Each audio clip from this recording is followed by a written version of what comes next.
Salam sejahtera pemirsa, berjumpa lagi bersama saya dalam pembahasan buku Yesus Nama di Atas Segala Nama. Buku ini ditulis oleh Nyonya Ellen G. White. Buku ini menyuguhkan kepada kita Yesus adalah Alfa dan Omega, pencipta langit dan bumi, pemberian yang sempurna dan pemikul beban besar kita. Kepada orang-orang yang bimbang di antara kita, dia menulis tentang seseorang yang merupakan pusat daya tarik yang agung. Kepada mereka yang hancur oleh dosa, dia menawarkan juru selamat yang sempurna, perantara yang agung, perantara yang maha kuasa, dan kapten keselamatan kita. Inilah suatu pengharapan bagi masing-masing kita. Bila mana kita mempunyai masalah, mempunyai beban yang besar di dalam kehidupan kita, baiklah kita datang di bawah kaki salib Tuhan, menyerahkan semuanya kepadanya, maka dia akan meringankan setiap langkah-langkah kehidupan kita. Baiklah apapun yang kita lakukan, kita meminta akan tuntunan Tuhan supaya dapat menjadi bagian di dalam kehidupan kita masing-masing. Saat ini kembali lagi saya mengundang akan seluruh anggota keluarga dan saudara-saudara semua. Kita dapat berkumpul bersama-sama, kita akan mempelajari nasihat firman Tuhan pada saat ini, dan biarlah rencana-rencana indah Tuhan itu akan menjadi bagian masing-masing kita. Kita akan masuk ke dalam judulnya terang. Ayatnya terdapat di dalam Mazmur 27 ayat 1. Tuhan adalah terangku dan keselamatanku. Kepada siapakah aku harus takut? Tuhan adalah benteng hidupku, terhadap siapakah aku harus gemetar?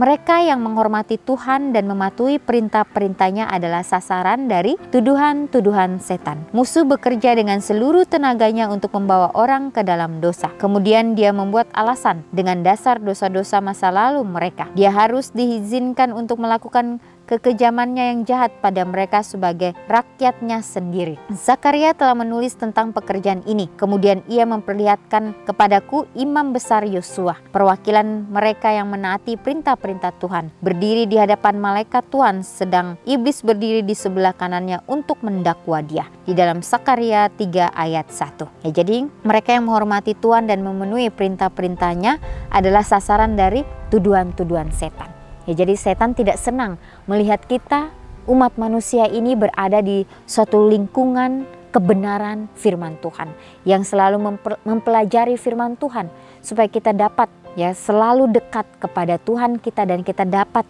mendengarkan akan bisikan kuasa Roh Kudus-Nya. Setan tidak senang kalau kita melakukan yang benar. Dia akan mencari cara untuk membuat kita berpaling dari kebenaran firman Tuhan, sehingga kita akan dipakai untuk melanjutkan akan pekerjaan daripada si jahat ini. Pekerjaan daripada si jahat ini kita tidak tahu. Pekerjaan itu diselubungi oleh kebenaran.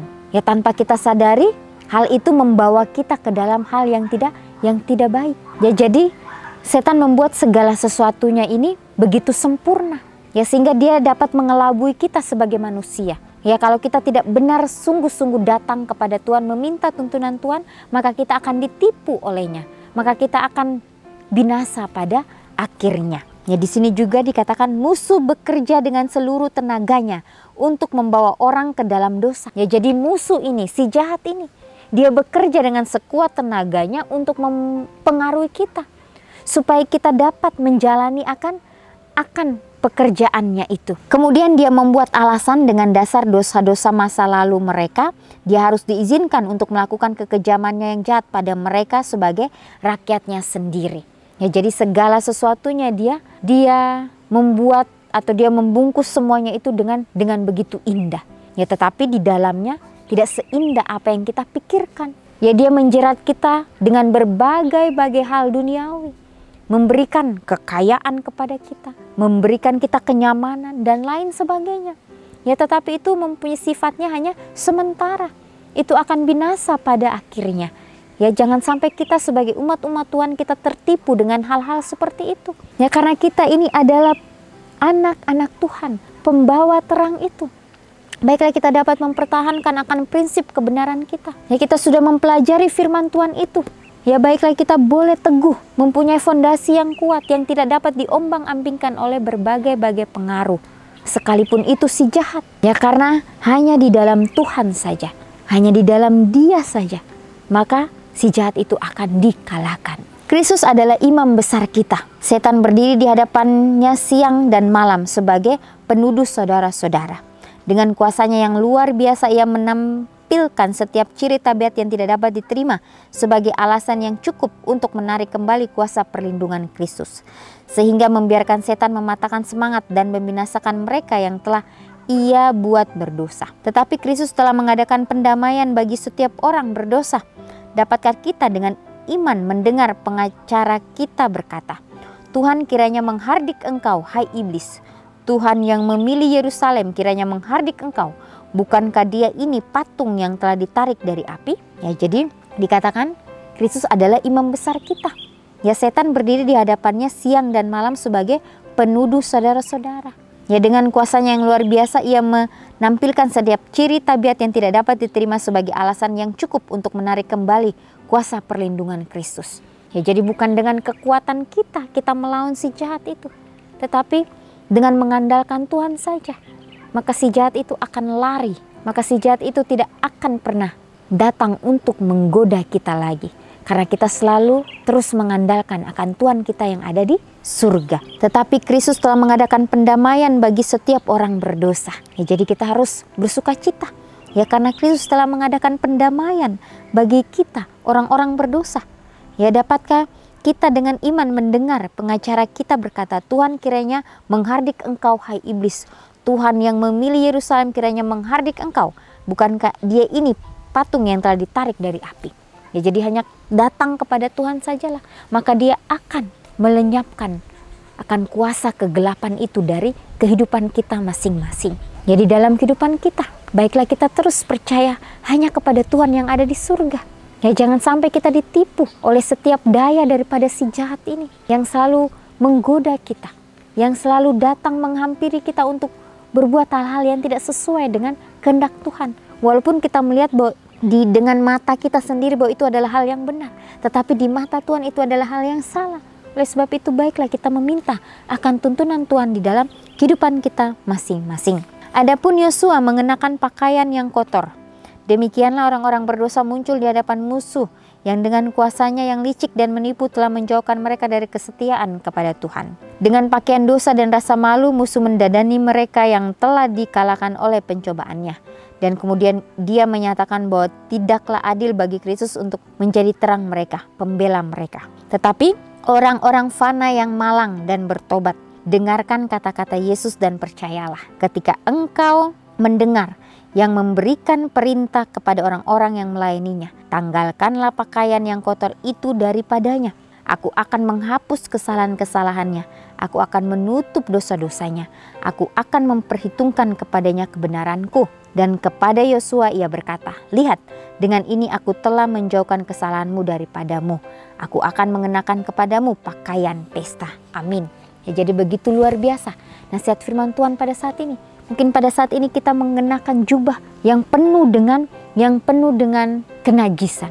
Ya, seakan-akan kita tidak layak lagi untuk datang di bawah kaki salib Tuhan. Ya, itulah bagaimana ya setan memutar segala sesuatunya. Ya, sehingga dia membuat kita ragu, sehingga dia membuat kita khawatir, sehingga dia membuat kita untuk tidak datang kepada Tuhan. Dengan berbagai-bagai tipu muslihatnya, dia akan mempengaruhi kehidupan kita. Sehingga kehidupan kita ini ya merasa bahwa kita ini sudah tidak pantas. Ya, tetapi ya Tuhan akan terus memanggil anak-anaknya. Dia akan terus memanggil umat-umatnya untuk datanglah kepadaku. Maka aku akan meringankan segala sesuatunya. Ya, kuk yang dipasang itu akan terasa ringan bila mana kita menyerahkan itu kepada Tuhan. Ya, seakan-akan kita mempunyai suatu beban yang besar dalam kehidupan kita. Ya, setan akan membuat kita supaya kita lengah, sehingga kita tidak sanggup untuk datang kepada Tuhan. Tapi nasihat firman Tuhan pada saat ini, bahwa Tuhan adalah Tuhan yang maha adil. Tuhan adalah yang penuh dengan kemurahan itu, akan selalu ada untuk kita. Dia akan selalu memberikan yang terbaik kepada anak-anaknya. Ya, dia tidak pernah bila mana kita meminta roti, dia akan memberikan kita batu. Dia akan selalu memberikan kita berkat-berkatnya supaya kita dapat merasakan bagaimana tuntunan Tuhan itu di dalam kehidupan kita. Ya, baiklah setiap hari kita mau mempunyai penyerahan sepenuhnya hanya kepada Kristus saja yang adalah sumber terang itu. Ya, sumber pengharapan kita yang akan memberikan kita satu kekuatan, satu kesanggupan untuk kita terus maju di dalam kehidupan kita hari demi hari. Ya, karena kita hidup di dunia yang penuh dengan dosa. Ya, waktunya sudah sangat singkat. Jangan sampai kita menyia-nyiakan waktu yang Tuhan berikan kepada kita. Tapi baiklah dengan penuh doa kita dapat menjalankan setiap tugas yang Tuhan sudah berikan di dalam kehidupan kita masing-masing. Jadi betapa indahnya kita datang untuk melayani Tuhan. Disitulah kita akan merasakan ya kedamaian yang belum pernah kita rasakan sebelumnya. Kedamaian yang Dia berikan kepada kita umat manusia. Ya, baiklah kita mau ya menguji akan Tuhan kita. Apakah Dia setia dan adil? Tentunya Dia adalah Tuhan yang setia dan adil, yang selalu ada untuk kita masing-masing. Ya, karena di dunia yang penuh dengan dosa ini, kita sudah melihat atau kita sudah merasakan sendiri tanda-tanda itu di dalam kehidupan kita. Apakah kita mendengarkan itu kita gentar, ataukah kita biasa saja, atau kita merasa bahwa waktunya masih lama? Ya, jangan sampai kita diombang-ambingkan oleh berbagai-bagai bisikan daripada si jahat, sehingga kita merasa bahwa diri kita sudah aman, sehingga kita merasa bahwa diri kita sudah sempurna. Itu adalah hal yang salah di mata Tuhan. Ya, baiklah kita meminta ampun kepada Tuhan, supaya Dia dapat menunjukkan kepada kita jalan-jalan kebenarannya itu di dalam kehidupan kita masing-masing. Ya, dunia semakin ke sana akan semakin sulit yang kita hadapi. Oleh sebab itu inilah saatnya kita melatih kehidupan kita supaya kita dapat ya bertahan sampai akhir.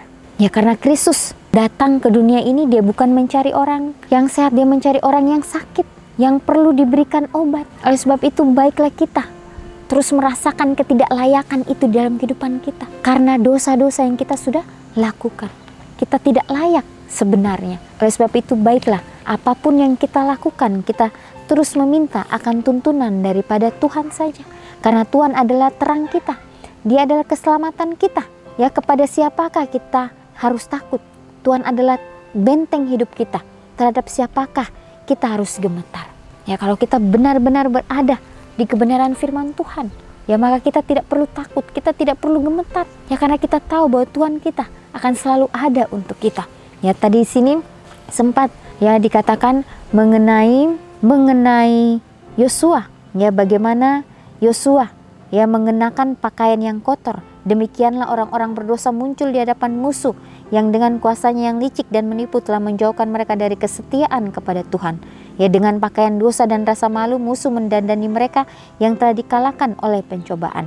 Dan kemudian Dia menyatakan bahwa tidaklah adil bagi Kristus untuk menjadi terang mereka atau pembela mereka. Ya, jadi jangan sampai kita ragu. Ya, jangan sampai kita bimbang. Ya, sebagaimana Yosua, dia mengenakan pakaian yang kotor tapi sudah digantikan oleh pakaian kemenangan. Ya, dikatakan dan kepada Yosua Dia berkata, "Lihat, dengan ini aku telah menjauhkan kesalahanmu daripadamu. Aku akan mengenakan kepadamu pakaian pesta." Ya, Tuhan akan mengenakan kepada kita pakaian yang begitu indah di dalam kehidupan kita masing-masing. Renungkan lebih dalam, bagaimana saya dapat menghindari internalisasi tuduhan setan terhadap saya, terutama mereka yang telah mengizinkan setan untuk menggunakan mereka. Ya, jadi jangan sampai kita ya terbawa oleh rayuan atau tipu muslihat daripada si jahat. Tapi biarlah kita mau menyerahkan kehidupan kita hanya kepada Tuhan saja. Inilah yang menjadi renungan untuk kita. Biarlah hari demi hari kebenaran firman Tuhan yang kita sudah pelajari, kita boleh hidupkan itu di dalam kehidupan kita. Sehingga kehidupan kita ini boleh menjadi terang bagi setiap orang. Ya pemirsa, kita akan berjumpa lagi di kesempatan yang berikutnya dan Tuhan memberkati.